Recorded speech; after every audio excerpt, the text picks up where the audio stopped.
এদিকে ইন্দো নেপাল সীমান্তে আটক বাংলাদেশি নাগরিক নেপাল থেকে ভারতে প্রবেশের সময় এসএসবির জালে ধৃতের নাম মোহাম্মদ মুখতার হুসেইন, বাড়ি বাংলাদেশের নবাবগঞ্জে বলে জানা যাচ্ছে। প্রশান্ত বর্মন রয়েছে আমার সঙ্গে টেলিফোনে। প্রশান্ত, কি জানা যাচ্ছে, কিভাবে সে জালে এলো এসএসবির? একেবারে ঋষিকেশ, দেখো গত 2023 সালে এই যে বাংলাদেশি ঢাকা জেলার নবাবগঞ্জের বাসিন্দা, সে ভিসা মারফত বাংলায় প্রবেশ করে এবং কলকাতাতে থেকে কাজ শুরু করে। এরপর 2023 সালে তার ভিসার মেয়াদ শেষ হলে সেখানে এক দালালের সঙ্গে তার যোগাযোগ হয় এবং সেই দালাল তাকে নেপালে প্রবেশ করায়।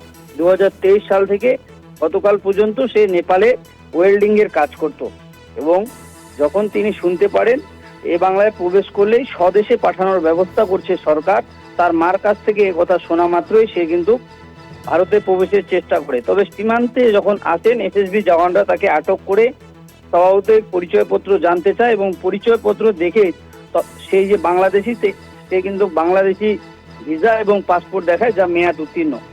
এরপরে এসএসবি জওয়ানরা তাকে আটক করে খড়ি থানা পুলিশ হাতে তুলে দেয় এবং আজ তাকে শিলিগুড়ি মহকুমা আদালতে তোলা হয়েছে।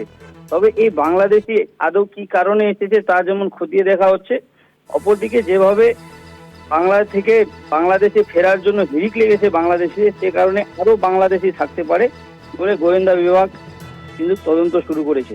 ঋষিকেশ, ধন্যবাদ প্রশান্ত। কথা বলছিলাম প্রতিনিধি প্রশান্ত বর্মনের সঙ্গে। নেপাল থেকে ভারতে প্রবেশের সময় আটক বাংলাদেশের ধৃত মোহাম্মদ মুখতার হুসেইন, বাড়ি বাংলাদেশের নবাবগঞ্জে।